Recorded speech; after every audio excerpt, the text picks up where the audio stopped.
அப்படி 90களில் நாம் என்னென்னலாம் வார்த்தைகளை பயன்படுத்திக்கிட்டு இருந்தோம் கொஞ்சம் யோசிச்சு பார்ப்போமா?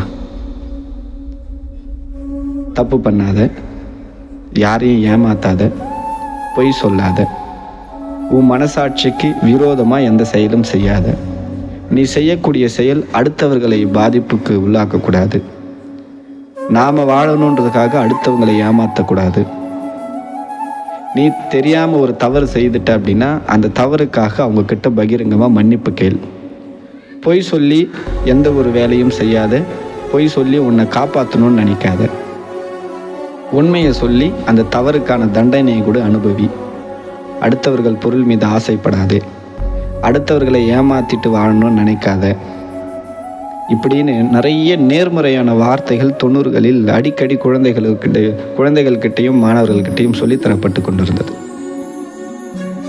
ஆனால் இப்பொழுது இருக்கக்கூடிய பெரும்பாலான பெற்றோர்களும் அந்த குழந்தைகளுக்கு இப்படிப்பட்ட வார்த்தைகளை துளி கூட சொல்லிக் கொடுப்பதற்காக தயாராகவே இல்லை.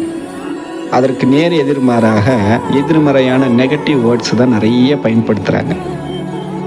ஏன் அப்படின்னா அவர் பெற்றோர்களுக்கே உரிய குழந்தைகள் மீதான சுயநலம். தன்னை சுற்றி இருக்கக்கூடிய சமூகத்தை சார்ந்தவர்கள், தன்னை சுற்றி இருக்கக்கூடிய உறவினர்கள் தங்களுடைய குழந்தை மீதான ஒரு கருப்பு புள்ளியையோ சின்ன சின்ன தவறுகளை சுட்டி காட்டுகின்ற பொழுது அந்த தவறுகளை ஆராய்ந்து சரி செய்ய வேண்டியது பெற்றோர்களுடைய கடமை.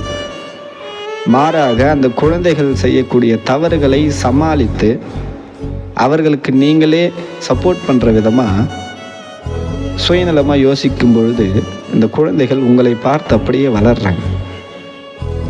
அந்த குழந்தைகளுக்கு பெரும்பாலாக இப்போ சொல்லித்தரக்கூடிய வார்த்தைகள் என்னவா தெரியுங்களா இருக்கு? உன் மனசுக்கு எது சரின்னு படுதோ அதை செய்.